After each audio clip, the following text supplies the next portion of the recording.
ನಮಸ್ಕಾರ ರೀಪ ಎಲ್ಲರಿಗೂ. ಕರ್ನಾಟಕ ರಾಜಲ್ಲ ಭಾರತನ ಇವತ್ತು ಭಾಳ ಕುತೂಹಲದಿಂದ ನೋಡುವಂಥ ಒಂದು ಸುದ್ದಿ ಹೇಳಕ್ಕೆ ಬಂದೇನಿ. ಆ ಸುದ್ದಿ ಭಾಳ ಸ್ವಾರಸ್ಯಕರ ಐತಿ. 3 ನಿಮಿಷ ಐತಿ ಮಾತ್ರ. ಯಾವುದು ಮುಂದೆ ವಿಡಿಯೋ ಓಡಿಸೋದನ್ನ ನೋಡ್ಕೊತ ಹೋಗ್ರಿ, ಯೂಟ್ಯೂಬ್ದಾಗ ಬಟನ್ ನೋಡ್ಕೊತ ಹೋಗ್ರಿ. ಪರಿಸ್ಥಿತಿ ಹೆಂಗೆ ನಿರ್ಮಾಣ ಆಗೈತಿ ಅನ್ನೋದು ತೋರ್ಸಾಕ ಬಂದೇನಿ. ಈ ಜವಾರಿ ಕಡಕ ಕಾಕ ತಂದೆ ತಾಯಿ ಮಾತು ಮಕ್ಕಳು ಕೇಳುವಾರ್ರಿ, ಮಕ್ಕಳು ಮಾತು ತಂದೆ ತಾಯಿ ಕೇಳುವಾರ. ಎಲ್ಲ ಕಡೆ ಇವತ್ತಿದ ಉಸಾಬರಿ ನಡೆದೈತಿ. ಯಾರಿಗೆ ವಾದ ವಿವಾದ ಹಾಕಿದ್ರೆ ಏನು ಬೆಂಕಿ ಹತ್ತೈತಿ. ಸಡನ್ಲಿ ಏನಾರು ಡಿಸಿಷನ್ ತೊಗೊಳಕತ್ತಾರ, ಏನೇನೋ ಆತ್ಮಹತ್ಯಾ ಪ್ರಕರಣ ಸಹಿತ ಮಾಡ್ಕೊಳಕತ್ತಾರ. ಇವತ್ತು ತಂದೆ ತಾಯಿಗಳೇ ಇವತ್ತು ಆ ಮಕ್ಕಳ ಮುಂದೆ ಮಾರು ಹೋಗಿ ವಿನಂತಿ ಮಾಡುವಂಥ ಕಾಲ ಬಂದೈತಿ. ಇವತ್ತು ರಾಜ್ಯಾದ್ಯಂತ ನೋಡಿದಿರಿ, ದೈನಂದಿನವಾಗಿ ಪೇಪರ್ನ ತೆಗೀರಿ. ಅಲ್ಲಿ ಆತ್ಮಹತ್ಯೆ, ಇಲ್ಲಿ ಆತ್ಮಹತ್ಯೆ, ಮೊಬೈಲ್ ಕೊಡಲಿಲ್ಲ, ಸಾಲ ಕೊಡಲಿಲ್ಲ, ಡ್ರಗ್ಸ್ ಕೊಡಲಿಲ್ಲ, ಗಾಂಜಾ ಕೊಡಲಿಲ್ಲ ಅಂತೇಳಿ ಆತ್ಮಹತ್ಯೆ ಮಾಡ್ಕೊಳಕತ್ತಾರ. ಯಾಕೆ ಬಂತ್ರಿ ಈ ಪರಿಸ್ಥಿತಿ? ಅದಕ್ಕೆ ಪ್ರಳಯ ಬರ್ತೈತೆ ಅಂತ, ಪ್ರಳಯದ ಸಮೀಪ ನಾವು ಹೊಂಟೇವೆ ಅಂತ. ಇನ್ನು ಈ ಜಗತ್ತು ಮುಳುಗೋದು, ಮತ್ತೊಂದು ಜಗತ್ತು ತಯಾರಾಗೋದು, ಯಾವ ಜೀವರಾಶಿ ಇನ್ನು ಮುಂದೆ ಬರುವುದು, ಇದಕ್ಕೆಲ್ಲ ಕಾಲವೇ ಉತ್ತರ ಕೊಡಬೇಕಾಕೈತಿ. ಕಡಕ ಜವಾರಿ ಕಾಕ ಎಷ್ಟೋ ಸಾರಿ ನಾ ಹೇಳ್ಕೊತ ಬನ್ನಿ, ಸಹನೆ ಮತ್ತು ತಾಳ್ಮೆಯಿಂದ ಜೀವನ ಮಾಡ್ರಿ. ಜೀವನ ಭಾಳ ಸುಗಮೈತಿ, ಭಾಳ ಚಂದ ಐತಿ. ಇದು 60-70 ವರ್ಷದ ಜೀವನ. ನಿಮಗೆ ಆಶೀರ್ವಾದ ಇದ್ದರೆ ನೀವು 100 ಗಡಿ ದಾಟಬಹುದು, ಇಲ್ದಿದ್ರೆ 40 ಗೊಟಕ ಅನ್ನಬಹುದು. ಗೊಟಕ ಅಂದಾರ ಗೊತ್ತೈತಿರಲ್ಲ, ಕೊರೋನಾದಾಗ ಎಲ್ಲ ಪಾಪ ಪ್ರಜ್ಞೆಗಳು ಕಾಡ್ತಾವೆ, ಪಶ್ಚಾತ್ತಾಪಗಳು ಮಾಡ್ಕೋಬೇಕಾಕೈತಿ. ಅನೇಕರು ದುರಂತದ ಕೆಲಸಗಳಲ್ಲಿ ಎಷ್ಟೋ ಜನರನ್ನು ಯಮಾರಿಸಿ ಬಡ್ಡಿ ವ್ಯವಹಾರಗಳನ್ನು ಮಾಡಿ ಅನೇಕ ರೀತಿಯ ಬಡರ ಜನರ ರಕ್ತ ಕುಡಿದು ತಿಂದು ತೆಗಿದಿರಿ. ಮತ್ತೆ ನೀವು ದೇವರ ಮೊರೆ ಹೋಗಿ ಅಭಿಷೇಕಗಳನ್ನ ಮಾಡ್ತೀರಿ, ದರ್ಗಾಗಳಲ್ಲಿ ಹೋಗಿ ಚಾದರಗಳನ್ನು ಹಬ್ಬಿಸ್ತೀರಿ. ಮಾಡುತ್ತಿರುವ ಕೃತ್ಯಗಳನ್ನು ನೋಡಿದರೆ ನಿಮ್ಮದು ಬಡ್ಡಿ ವ್ಯವಹಾರಗಳು, ಮೋಸ, ವಂಚನೆ, ವಾಮ ಮಾರ್ಗದಿಂದ ರಕ್ತ ಕುಡಿಯೋದು, ಮಾತಿಗೆ ದರ್ಪದ ಮಾತುಗಳು, ಮಾತು ನಿಮ್ಮದು ಕೇಳಿದರೆ ಏನೋ ಅಲ್ಲೋಲ ಕಲ್ಲೋಲ ಆಗತೈತಿ. ಅಂಥ ನೀಚ ಕೃತ್ಯಕ್ಕೆ ನೀವು ಇಳಿದಿರಿ. ಅದರ ಸಲುವಾಗಿ ಮಳೆಯ ನಿಯಂತ್ರಣ ಇಲ್ಲ, ಚಳಿ ನಿಯಂತ್ರಣ ಇಲ್ಲ, ಕಾಲ ಬದಲಾಗತೈತಿ, ಬೆಳೆಗಳು ಸರಿಯಾಗಿಲ್ಲ, ರೈತಾಪಿ ಜನರು ಖುಷಿ ಇಲ್ಲ, ರೈತನ ಕಣ್ಣಲ್ಲಿ ನೀರು, ಪ್ರಜೆ ನೋವಿನಿಂದ ಬಳಲಾಕತ್ತಾನ. ರಾಜಕಾರಣಿಗಳು ಐಷಾರಾಮಿ ಆಸ್ತಿ ಮಾಡಾಕತ್ತಾರ. ಅವಂದು ಆಸ್ತಿ ಅವನು ತೋರಿಸ್ತಾನೆ, ಇವಂದು ಆಸ್ತಿ ಇವನು ತೋರಿಸ್ತಾನೆ. ಎಲ್ಲರೂ ಕಳ್ಳರು ಇರುವಾಗ ಆ ಡಕಾಯಿತರನ್ನು ಹಿಡಿಯೋ ಕೈಯಲ್ಲಿ ರೈತಾಪಿ ಜನ, ರೈತ ಬಿಸಲಾಗ ಪಾಪ ತನ್ನ ಹೊಲದಲ್ಲಿ ಇರುವಂಥ ಗಳೆ ಹೊಡ್ಕೊತ ಜೀವನ ಮಾಡಾಕತ್ತಾನ. ಅದೇ ರೀತಿ ಜನಸಾಮಾನ್ಯ ಸಹಿತ ಇವತ್ತು ಯಾವ ಒಂದು ತುತ್ತು ಗಂಜಿಗಾಗಿ ಬದುಕಾಕತ್ತಾನ. ಆದರೆ ರಾಜಕಾರಣಿಗಳು ದರೋಡೆ ಮಾಡಾಕತ್ತಾರ. ಎಂತಿಂಥ ದೊಡ್ಡ ದೊಡ್ಡ ವ್ಯಕ್ತಿಗಳು ಆದರ್ಶ ಉಚಿತ ಪ್ರವಚನಗಳನ್ನ ಹೇಳ್ತಾರ, ಆ ಪ್ರವಚನಗಳಂತೆ ನಡೆಯುವುದಿಲ್ಲ.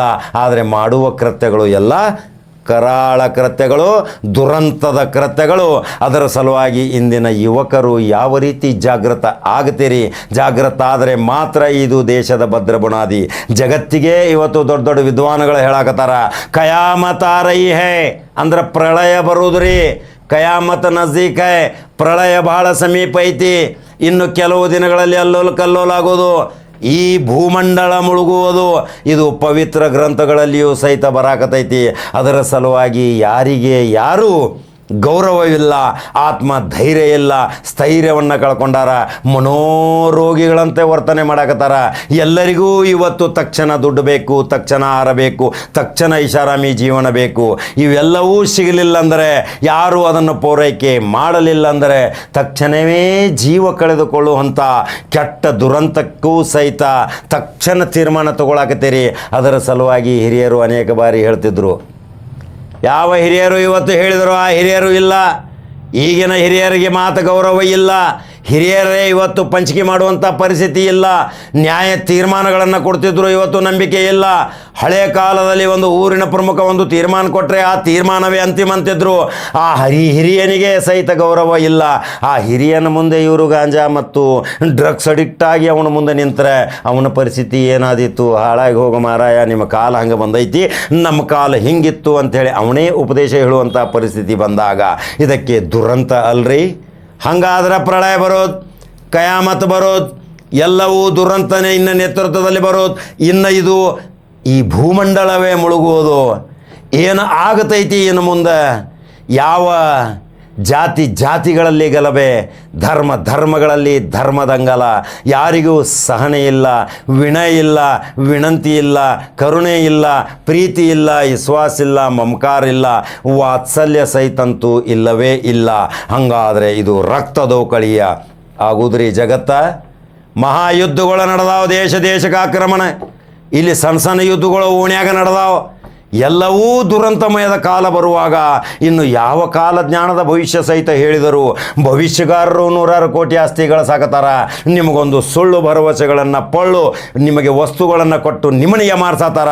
ಆದರೆ ಆ ಭವಿಷ್ಯಗಾರರ ಮನೆಗಳು ನೋಡ್ರಿ, ಐಷಾರಾಮಿ ಬಂಗಲೆಗಳು, ಕಾರುಗಳು. ಅವರು ಬಂಗಾರದ ವಜ್ರ ವೈಡೂರ್ಯಗಳನ್ನು ಇಟ್ಕೊಂಡಾರ. ಇವರು ತಮ್ಮ ಒಂದು ಆಸ್ಥಾನ ಐತೆ ಅಂತೇಳಿ ಸರ್ಕಾರದಿಂದ ಕೋಟಿ ರೂಪಾಯಿ ಲೂಟಿ ಸಹಿತ ಮಾಡಕತ್ತಾರ. ಬಡಬಗ್ಗರಿಗೆ 1 ರೂಪಾಯಿ ದಾನ ಧರ್ಮವಿಲ್ಲ. ಬಡ ಶಿಕ್ಷಣಕ್ಕೂ ಸಹಿತ ಯಾವುದೇ ದಾನ ಇಲ್ಲ. ಇಂಥ ಪಟಿಂಗರು, ಇಂಥ ಲಪಂಗರು, ಇಂಥ ಕುಖ್ಯಾತ ಕಳ್ಳ ಡಕಾಯಿತರು ಸಮಾಜದಲ್ಲಿ ಇರುವಾಗ ಬಡ ಮಕ್ಕಳ ಗತಿ ಏನು? ವಿದ್ಯಾಭ್ಯಾಸಕ್ಕಾಗಿ ಆ ಕಡೆ ಅಲ್ದಾಡತ್ತಾರ ಫೀಸ್ ಸಲುವಾಗಿ.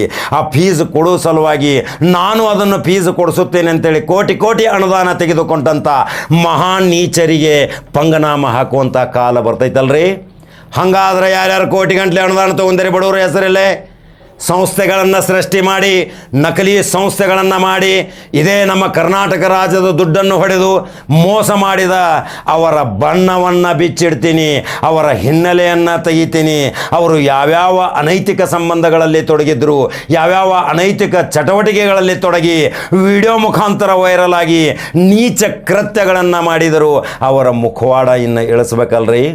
ಹಾಗಾದ್ರೆ ನೀವು ನನ್ನ ಜೊತೆ ಕೈ ಜೋಡಿಸಿರೆ ಅಂಥ ಕುಖ್ಯಾತರ ಬಣ್ಣ ಬಯಲು ಮಾಡೋ ಸಲುವಾಗಿ ನನ್ನ ಜೊತೆ ಸಾಥ್ ಕೊಡ್ರಿ. ಯೂಟ್ಯೂಬ್ದಾಗ ಬಟನ್ ಹೊಡ್ರಿ, ನಂಬರ್ 1 ನ್ಯೂಸ್ ಕನ್ನಡ ಜವಾರಿ ಕಾಕಂದು ಅನಿಸಿಕೆಗಳನ್ನ ಹಾಕಿರಿ, ಫಾಲೋ ಮತ್ತು ಲೈಕ್ ಮಾಡ್ಕೊತ ಹೋಗ್ರಿ.